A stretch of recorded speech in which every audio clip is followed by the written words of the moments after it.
Welcome to the Cap Planner podcast, where we dive into the dynamic world of private capital markets. Whether you're new to private market investing or a seasoned professional, this podcast unpacks the latest trends, insights, and opportunities shaping the industry. Featuring expert guests and deep discussions, Cap Planner is your go-to resource for staying informed and inspired. Hi, Jody. Happy Monday. Hi, Morgan, I love that T-shirt that says "Not today, cowboy." This We is all my have that. this is my pregnancy mantra right now, being like, I don't want to be fucked with. So this is the shirt that lets you know, because now I have a Yes, visible. because no. What it is you don't want to be fucked with anymore. Don't know anybody wants to be fucked with, period, but I definitely don't want to be fucked with right now. And I have absolutely no patience on the hormonal side to be fucked with. I would tell you that as you get older, that just becomes an excuse because even yesterday, I know you and your husband, my son-in-law, and Blake, he was here over the weekend, and Blake and I were driving over the bridge to get into my apartment, which is on a private island. And of course, now if I were, of course, two ladies were on the bridge basically waving at me, telling me to slow down. In which case, your brother gave them the middle finger, and I stepped on the gas because I don't want to be fucked with. And last I checked, they were not in charge of me. And I swear to you, if I were driving a little VW Beetle going the same speed that I was going in my car, nobody would have said a word. They probably would have waved to say hello, which has really been the story of my life for decades.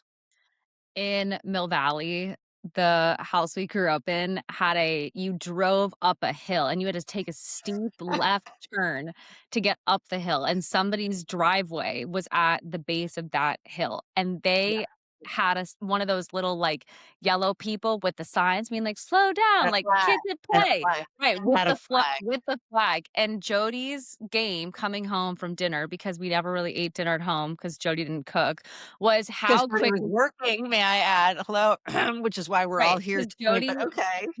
Jody would take that corner, and it was a game to see if she could hit the flag Good. and knock the entire thing over. That was like Game of an bullseye, yeah. Hit right, me. completely. It was a target, Yeah. All total right, well, target. with that, let's talk about our sort of what were we gonna talk about? Highs and lows or hits or It misses, hits literally? and misses, which is perfect. Mine's right Perfect. into it, hits and misses. Yeah. Well, I think so from last week, there's been a lot of different things. We had a big hit because we started doing weekly data drops on LinkedIn and then also through our newsletter talking, and we do one a week for private companies or focus on private company compensation in one way, shape, or form. And then the second one focuses on the investment firm side, which are really our two, as of right now, data sets. And the data drops we started in January, which are separate from newsletters, and they go weekly, right? They're kind of different. They're less in depth. They're shorter. They're sweeter. Right. They're It kind is of like literally a bump and run. It is a hit it and quit totally. it. Yeah.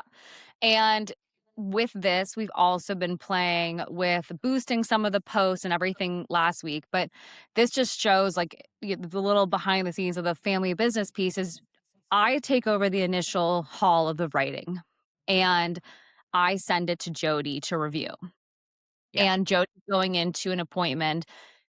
And I nag her, "Can you read this? Can you read this? Can you read this?" And Jody's like, "I'm gonna read it at this time, and whatever it is, I'll get the edits back to you." While she's sitting at the appointment, she's also reading the Wall Street Journal.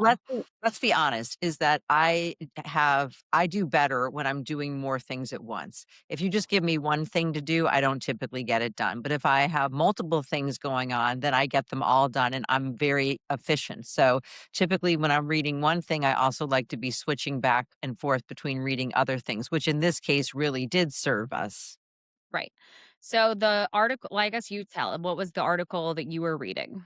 I was reading in the Wall Street Journal about bonuses on Wall Street being about $250,000. Yeah, high. Record bonuses. Right. Well, Yeah. but even so, they weren't as high as what New York City was thinking about for taxes. But nonetheless, the people were getting their bonuses and they were being paid out. And this is the time of year when that really starts to, pace with what's been going on year over year. And in some cases, they were saying that these bonuses, people know what's coming because they're based on their performance. And in other cases, they're just discretionary from the firm. Right. So discretionary is really exactly what it sounds like. It's up to the partners to decide how much of a bonus you get if you get anything at all. It's really at will. Versus the performance bonus is that if you hit certain targets or if you exactly that milestones, then you can get 100% or more or less of your bonus. Right. And And you right. know it in advance because it's something that's been designed specifically and you are informed of this and then you're sort of gunning towards it versus if it's discretionary, you're there for the greater good of the firm and your own performance. And then in many cases with these firms, it just depends on how well they've done and what money's left over. So Jody's reading the Wall Street Journal article. I sent her the data drop to review, and all of a sudden she's like, well, she sends me a screenshot of a quote in the article that's like, this is exactly what this data drop is talking about. Link it in the LinkedIn post. So that's what I did. And lo and behold, this is on Thursday. Friday morning, I wake up, I'm in Miami, I'm in Jody's apartment, and I am looking through LinkedIn in the morning. And I see that LinkedIn News has put this data drop as a top perspective underneath the Wall Street Journal article as a headline. And I Okay. kid you not, like comments and comments and comments. And all of a sudden, like, north of 20,000 views on this data drop. And Yeah. that was a big hit. That was a win. Yeah, it's good. Okay. And what about the well, and then on the low side for this week, in the hit or the misses, well, there was Tiger Woods. That was sort of a apropos to the driving. Why doesn't that guy get a driver? I mean, I saw this in like page six and a couple of other places, but I don't get why someone like who consistently has issues with this, why don't you have a driver? Privacy. That was the speculative reason for why Tiger Woods does not have a driver, was that he does not want somebody all up in his business. Yeah, but you get someone to sign a confidentiality agreement or you have, a certain criteria. But I mean, which is worse? His business is all over now. So he wins the battle and loses the war. I think that Tiger Woods is up to no bueno. I mean, that's like the first time that he had the car accident. He was leaving the house from with his wife to go cheat on with the girlfriend. So obviously, Right. like he's going to places he shouldn't be going, and he doesn't. What Okay. he's going to call the driver at 2 a.m. Like, excuse me, sir. Like, I need to go to my girlfriend's house. Like, what? Like, he doesn't want the driver to know. Yeah, this is exactly our family and business motto, and that is you play stupid games, you win stupid prizes. So with He won that, a why don't we really stupid prize. I mean, truly, like, a stupid, stupid, stupid prize. No yeah, prize, not even a good prize. And also, I mean, on the other hand, then has a new relationship with, Vanessa Trump, and she can't like it. Imagine seeing it on the news with your boyfriend, you'd be like, "No, thanks." I would run, not walk to the door on this because Thank God she wasn't in the car. thank God our children weren't in the car, even worse. Yeah. Yeah. Alright.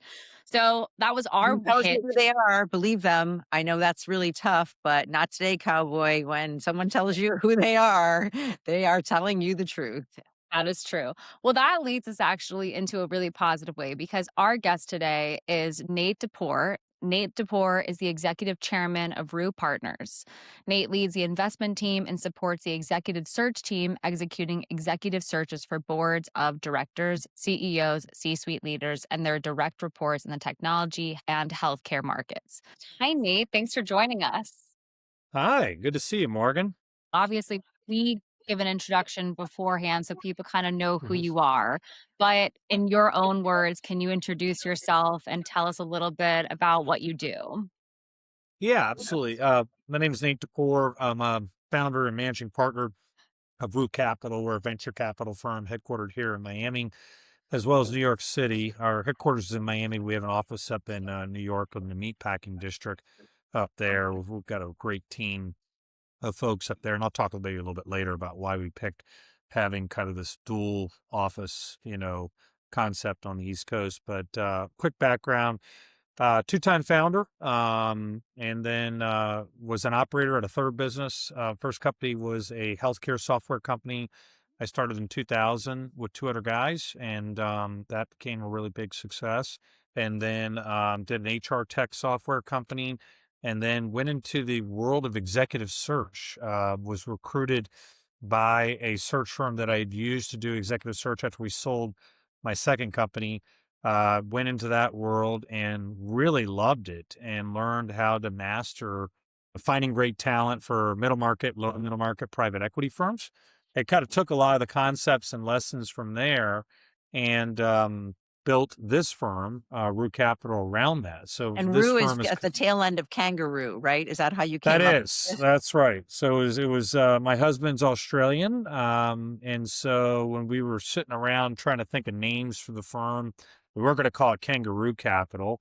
Right. So we used Roo really as a placeholder. It was never supposed to be the ultimate name, but we had to file all the filings and the Delaware incorporation, and we said we'll change it later, and it just kind of stuck. And we've had people tell us, well, you should like make it revenue operations optimization. Ah, There's no fancy acronym here. It literally is, as Jody said, short for kangaroo, where Tim's from. And ironically, what's happened is about 30% of all of our capital, our committed capital or LP base, is actually from Australia. I So know, we've it's raised a crazy. lot of money from Right, Australia. it So I makes go there. everybody feel good. Yeah, and I go there quite a bit, and I was just there 2 weeks ago. Flew down. It's 30 hours door to door from Miami to Sydney, with the stop in L.A. And then I did 5 days of meetings, 22 LP meetings, and I flew back on a Friday. So I just spent 4 nights in Sydney seeing our investors. We've got great investors down there, and we take their capital along with U.S. investors, and we invest in pre-seed, seed, Series A, healthcare, cybersecurity, and vertical SaaS is where we focus. And Very I cool. find it okay, so you and I have crossed over many places. We first met at this hair place, at the hair salon, Yes, where I your think hair looks great. thank you. The hair is a situation, right? Yeah. I think given the fact that the hair fits the attitude, people are always either they love me and they're like, "Oh, that's so great," or they're accusing me of, "Don't speak to me like that," because they find it an affront before nothing comes out of my mouth, Hmm. just because the physicality is so prominent, I would say. So, Yeah. anyways, I we met also at like the question of when people ask if Jody's hair is real. That's my yeah, personal favorite. Yeah. yeah, They're like, "Is that a weave? Is yeah, that people like think a I'm wig?" wearing a wig. Yeah, it's real. I've seen it in That person. I've seen it live yeah. right there. That is real. Actually, and your husband so then I met you at the hair salon, then you told me Yep. that your husband's Australian and the whole thing, and you described him to me. And then lo and behold, I was swimming laps at the public pool, which is That's more right. testament to the fact that my hair is real because it was in a swim cap. And in walks this like very like stunning guy. And I start to Hmm. talk to him. Or I heard him talk, and I'm like, okay, he's Australian. And that must be your husband. And sure enough, it was. And so I've Yep. enjoyed seeing both of you locally, which is fun. And then, of course, the fact that there's crossover with business. And I saw you in one of the airports, I think it was New York. And you New have that, York, yes. yeah, you have that We were. iconic status. You have, what status do you have? I'm like American. It's concierge key, but I don't think that's something to be proud of. I think that's something to tell you you're traveling too much and you're away from your family if you're on planes that much. But I've traveled all my life, and you're right. My husband looks like he walked off the cover of Men's Health. I look like I walked off the cover of Better Homes and Gardens. There, so I'm very lucky to be married to a wonderful Australian that speaks multiple languages, is a lot more worldly than I am, and has really been a big inspiration in how we built this firm. And just as every all founders, whenever I meet founders, I always give a tremendous amount of gratitude to the spouses or the partners, Yeah. because they're the real unsung heroes that support the founders in building their businesses and allow them to make the sacrifices on family time and travel and being away from their family. And Tim has certainly been that rock for me. I travel about 200 days a year. I'm gone. And that's quite a toll on a family and a relationship and a marriage. We just celebrate. Today is our third wedding anniversary.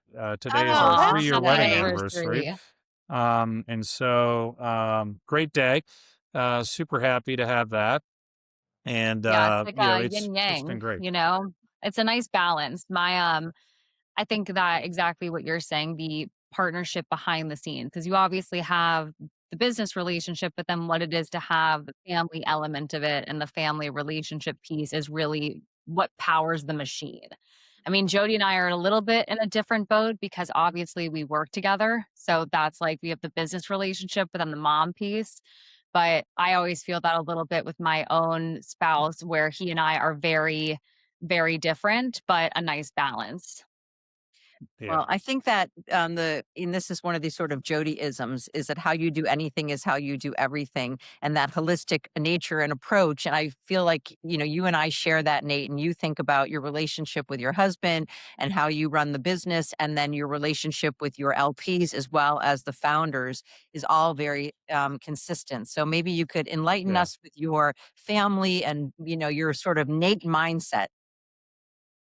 Yeah, I mean, look, I think I don't know if there's any secret, silver bullet I'm going to give, but I guess what's worked for me, we'll start maybe in the relationship. Tim and I, we every year we plan a theme, for our marriage, for the year that we're going to focus on, and this year is anchored and present, is the theme for 2026, and around that we build like events and things that we're going to be intentional around and really focus on. And that has really grounded us and allowed us to have a very successful marriage given the demands that this business has on our marriage, with me having to travel as much. I go to Australia 6 times a year, almost every other month I'm down there, again, because the LPs down there played such a meaningful role in our ability Right. to build this business and have given us a ton of capital to be able to do that. And, a couple other things I would kind of share with the audience. Again, this is what works for us. I'm not saying it works for everybody, but we each do 2 solo trips a year, where we Interesting. usually go away for a long weekend, and you can do whatever you want. And like if you want to go hike, if you want to go to a concert with friends, if you want to work with an executive coach on something. So I just got back from my first one this year. I work with a gentleman out in Joshua Tree. He's a wonderful executive coach, and he has a ranch. We go to and we do a lot of personal and professional development, and he takes your phone. There's no phone for 4 days, and it's incredible. You do hikes and backpacking. What do you learn? I'm curious because you're a successful operator. I mean, right, you said that you have had essentially 3 Mhm. successful companies, and then you are running a successful venture firm. So I would think that you might not need coaching, that you might be the one coaching instead. So Well, what are I you learning? I think if anybody says they've learned everything, they're full of Wrong. shit. Excuse my language. I don't know if Correct. I'm allowed to say that on the Actually, as we podcast, get but older and smarter, yeah. we realize we need more Yeah, help than we did when we were exactly. earlier.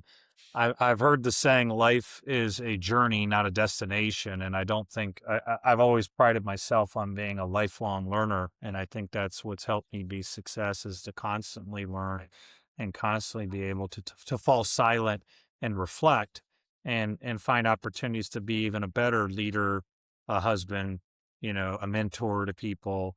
And so, to your question, Morgan, this particular trip was around, an inflection point that we're at in the business where I have to really level up and work on the business and not in the business Yeah, anymore. you've gotta really move to a more strategic role. I do. And I've been very much in the business, the last, couple of, 3 years of really our hyper growth that we've had Right. here. We had fund one, now we have fund two. We're working on a second strategy that we're going to launch. It's going to be coming out in 2027, which is more of a growth equity strategy. And so, being able to kind of level up that was the big focus for this time, with the coach that I work with there. And I read a book recently by Dan Sullivan, who's one of the best executive coaches in the world. He's coached thousands of very successful executives. I would give a book recommendation to the audience. It's Who Not How, WHO, not how. And it's around this concept, which is, who are the who's that you need to bring in Yeah. to really help you be able to win the championship, build the business. And the book starts around Michael Jordan and the Chicago Bulls when he came to the Chicago Interesting. Bulls, one of the best athletes of all time, arguably one of the best basketball players of all time to play the game. And when Michael Jordan first arrived at the Chicago Bulls, he played the how. How do I win? How do I play hero ball? I have to do it all. All the plays have to run through me. And when they really figured out the who's to put around Phil Jackson, the head coach, Scottie Pippen, Dennis Rodman, they went Yeah. on to win multiple championships back to back. And those were the who's that they put around Michael Jordan. So I've been asking myself, who are those who's? And I recently, we were in a search for a principal. We wanted to put a principal in the New York office that would ultimately become a partner on the discovery strategy. That's the strategy we invest out of right now. It's the early stage strategy, and the flagship fund will be next year, which will be more of the growth equity strategy. And we got down to two finalist candidates, Yuri and Varun. And I said, and again, was reflecting on this moment out in the desert and reading the book. And I said, why the hell am I just hiring one? I'm going to hire them both. And everybody's like, Right. what? Like the recruiter was like, are you kidding? And the CFO was like having a heart attack because he's like, how the Right. hell are we going to pay for this? And I Right. said, oh, we'll figure it out. And we hired both of those guys, and they have been phenomenal, and they're very complimentary of each other.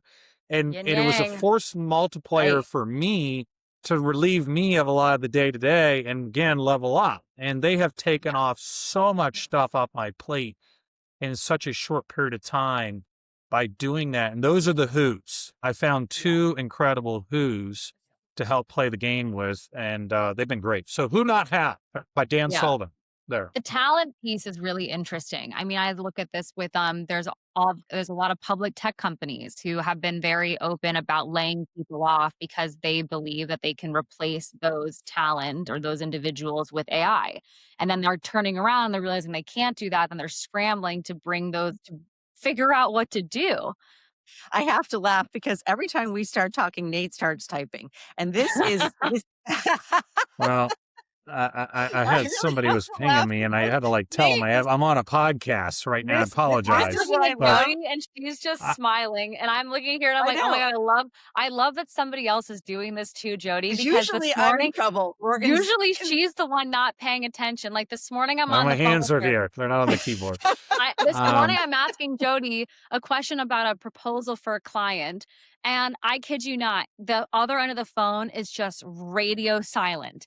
And I'm like, Yeah. yeah, "This is your business. I'm trying to help. I'm the who trying to help your how. Like exactly, this is Yeah. not exactly.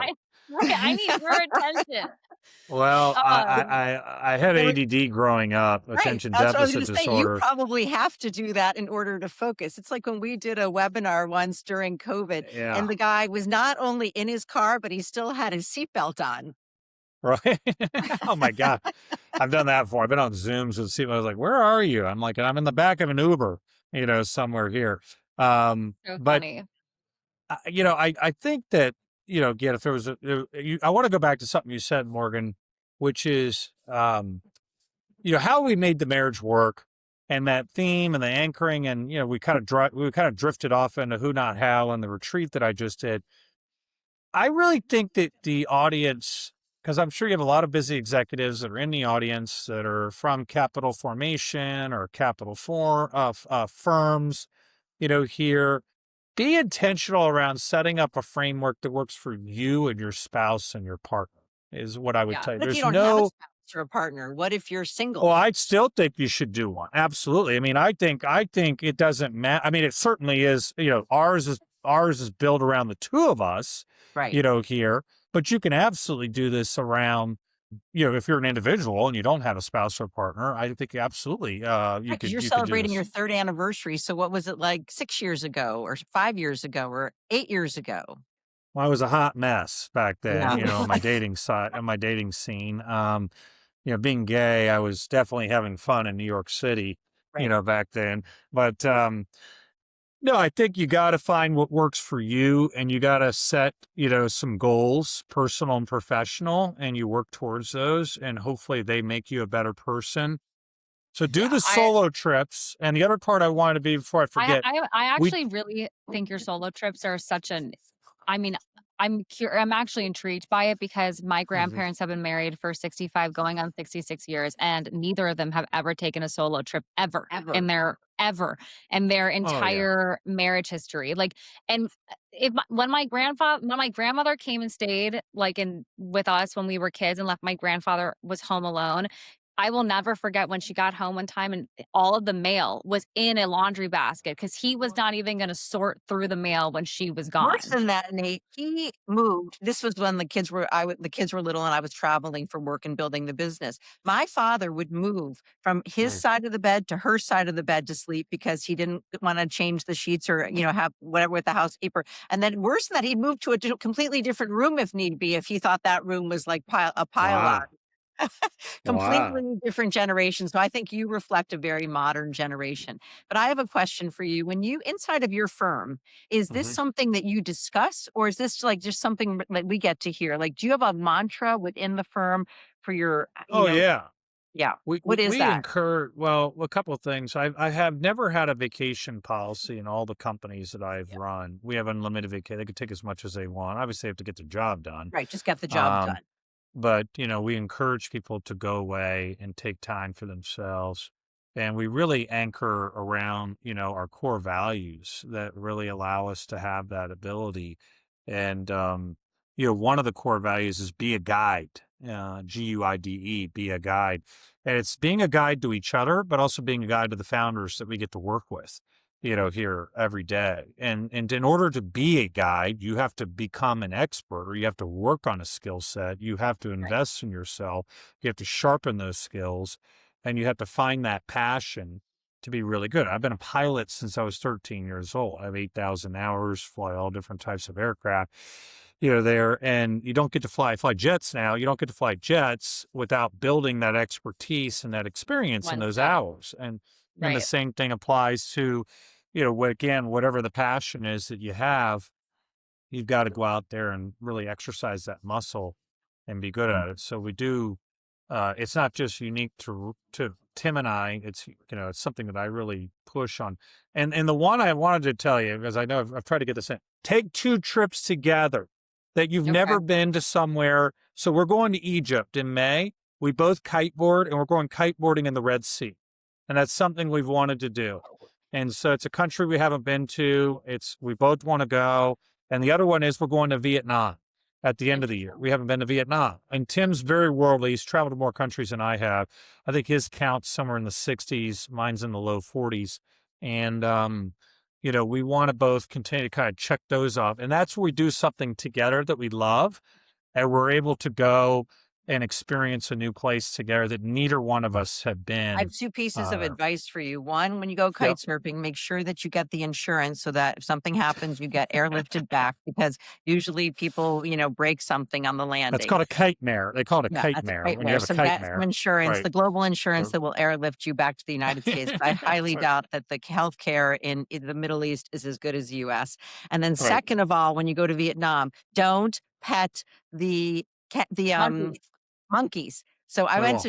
to Vietnam, and when I got immunized before I went in San Francisco, the Asian woman who did my immunizations at CPMC, California Pacific Medical Center, said to me, "Don't touch the monkeys. They're filthy." And I was like, "What is she Yeah. talking about?" And sure as shit, like I'm going to the bathroom someplace and I pass all these monkeys. Or I went to one of you know, um, the temples and there are all these Yeah. monkeys and there are all these people who are petting the monkeys and feeding the monkeys. And I was like, I am staying away from the monkeys because they are full of disease.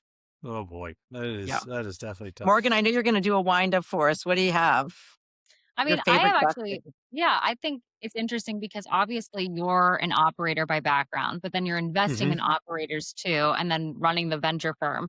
What is your youngest founder, and who has been the one person, Ooh. regardless of age, who has completely blown you away, and how did they blow you away? It doesn't have to be like, tell us Well, who the I person I think is. this person's both. I think this person is both. They are the youngest, and they probably they're definitely growing with. So it's Josh Sirota at Aragon. It's a company that we backed with Mark Benioff, Mark Zuckerberg, and Andreessen Horowitz. Those were the four original investors. Both Mark's family offices, Andreessen and us. It's based in the Bay Area. We found this company we have a unique sourcing engine. So we have a search firm.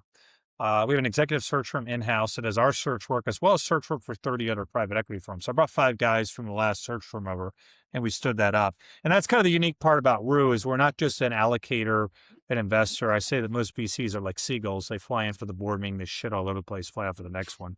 And we actually try to help the companies. And so we have the search firm and we have the growth team that does value creation work. We have a guy from Vista Equity. So the placement piece of it is how you found somebody, obviously, because your business is not set up Mhm, like a traditional venture firm. But I think a lot of venture firms are moving into more of this direction where the portfolio services are there and you're really looking at how to mhm, bring in people through the door. And all of that goes back to having great talent. You can, right. and this is really goes even further back to what you were talking about with the executive coaching. And so much of it is looking at who your team is and who you're surrounding yourself with, and it's like a Mhm, whole new wave of talent and companies and hiring because of how AI has made it easier to do your job in some ways, but then it's also really opened the door for you to hone your own skills and then figure out what you're good with and then use AI to your advantage. But it's not necessarily going to take away the creativity. And I love what you're saying, Morgan. Nate, in my opinion, and I'd love yours on this, I think AI is replacing basically the mundane things that the average person mhm, can do, or that sort of the things that don't require the creativity. Like no AI is going to replace you. No AI is going to mhm, replace Morgan or me. But in some cases, that now that you're in this creative, you've basically had your whole career, your whole personal life, you've done this, sort of holistic aggregation of it all. So you brought along pieces that made sense, the search. You've traveled, so you're going to the places where you obviously like the people and like the investors and like mhm, the LPs, and now you've got the companies that you like. And really, you don't have a downside. Like you don't have a compromising area where you let a standard slip or you're not maintaining a certain high level of mhm. performance and mindset and protocol. So where are you seeing AI come into all of this in the private markets? I listen, I've been in software for 25 years. I think that there's absolutely going to continue to be knowledge workers. There's going to continue to be people that are going to have to be involved. It's not going to just be automated where there's no human beings involved in it. AI, I think, is absolutely, you said, it's something that can make us more efficient Right. and can help us focus on higher tasks there, but it still has a very, very long way to go. The big question we've been asked is vertical SaaS dead, because we do a lot of vertical Yeah. SaaS investing. And absolutely not is our view because of the data is so valuable. One of our companies, Steer, is an automotive software company that has a CRM and scheduling system for independent repair shop, oil change, tire change centers. They have 25 million vehicle identification numbers in there, along with all the data around those cars. So they would Right. know Jody's car, what she drives, how often she gets it serviced, how she drives that vehicle. And that data is incredibly proprietary and rich and valuable to third parties like ExxonMobil because they make Mobil One, Yeah. synthetic oil for the engine, Bosch, who makes Right. alternators and We say transmissions. this, that these cars that have all the data systems that have all this, it's why the corporate venture on the I mean, we did work with, what is it, AAA Ventures or one of the Mhm. insurance companies, and they're interested in all of these ancillary businesses because that's Right. really what it about, is that there's so much cross fertilization. Right. And Yeah. so OpenAI and Gemini and Anthropic and all these guys are not going to be able to have the rich data set that Steer has. That's Yeah. very valuable to third parties. But what they can do is they can make that data more valuable, and so I think Yeah. that's where you could have the combination, the intersection of a lot of these external AI forces with the proprietary data. We always look for companies that have what we call a system of record. We want them to have some proprietary. You guys have I was proprietary gonna, data. I'm You like, that's have what's the been most my data. right. You have all the data Right. on how much people make and the compensation data, and AI is not going to get rid of Jody and Morgan and the firm, No. there because you guys It have this it rich evolves data it. set.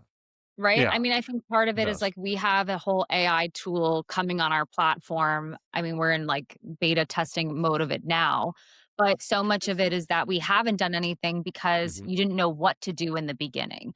And I've seen Right. so many companies who gave their proprietary data to open AI, to all of these tools, and they were like, shit. like, what the fuck did I do that for? And then they're Right. basically there with their pants around their ankles because they're like, you can't get it back. Right. And Right. that's the Right. problem is that and so really so much of this is that looking at it going, okay, well, we came to the conclusion that the best option for us was to build our own, which is a lot of like what Hmm. law firms have done. And it's the same thing. It's like at a certain point, I think it leaves a lot of room. And this is kind of, will wrap us up a little bit. I think AI helps kind of narrow the field because it Hmm. leaves room for people like you and the people that you're hiring and the companies that you're investing in to be really honed in on what their expertise is and how they're going Hmm. to improve whatever area they're in or Yeah. sector or whatever that might be. And for us, we're pride ourselves on being an elite compensation resource. We're not looking to necessarily be a for the masses. We're for the companies like who Yeah, we're not you're a software investing as a in. service. We are a Right. curated, honed, elite, sophisticated, Hmm. high touch, as you know, we're in it. Oh yeah. We're in it. We're Yeah. on it. We're not backing down, and we are not able to be replaced by any automation. And that is what distinguishes us. And obviously, we've learned today a lot about what distinguishes you. What do you see out on the horizon as we wind up? We've got a trip to Vietnam. You got a trip to Egypt. Yeah. What do I see this year? I could see a lot of continued investment in AI. I think investment in great companies. I continue to see models like ours where you're doing more than being an allocator. You mentioned a little bit, Morgan, you're seeing other investment firms, which I love to hear that we're not just the only ones. That actually makes me good to know. That makes me feel good that we're Yeah. not the only ones that are just an allocator. We're actually a value partner. And that's what we want to be. And so I think the venture model is going to continue to evolve towards that. And look, this is one of the most exciting times to be in tech right now. There's just a lot happening.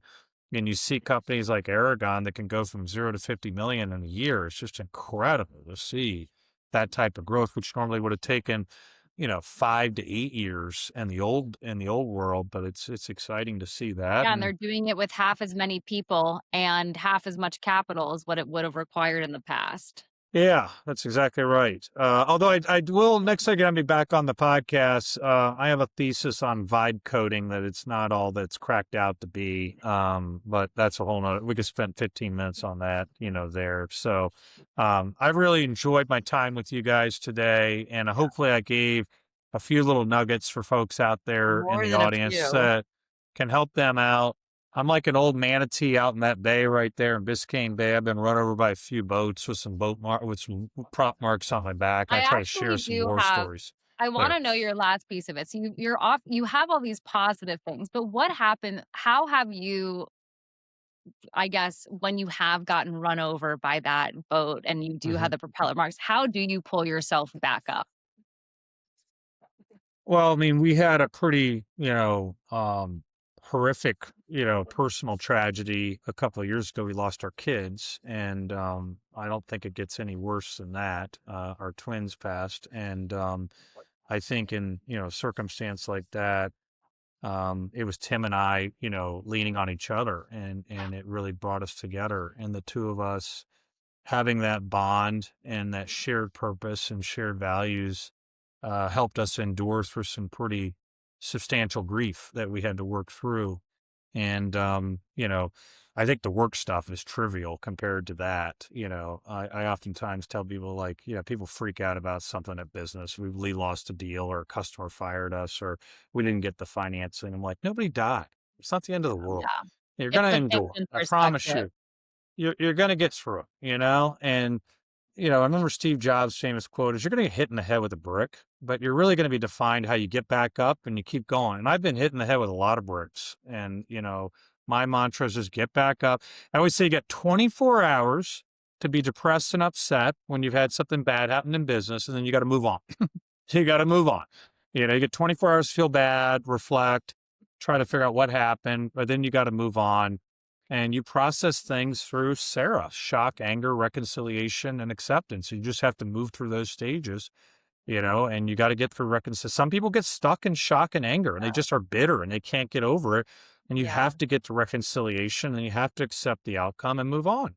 There. I Yeah. really respect and appreciate that you shared your personal story. That really brings Thank us you. to a screeching halt at the end because you're right. And, we all have losses, but something like what you went through, obviously very personal. And we really respect that you entrust us and our audience here to share that, and also your Yeah. positive nature of knowing that there's a lot out there to enjoy, and that you move forward, and the what old adage of what does not kill you makes you stronger, but nonetheless, Absolutely. it doesn't diminish what you go through. So, well, No. we're Absolutely. excited to see you in Miami, and I know we've got the LP meeting next week. And again, thank you so much, Nate. Really, just such a pleasure. I really Seriously, thank enjoyed it, you. and happy to come back anytime. Thank you all for doing this, and thank you for your time.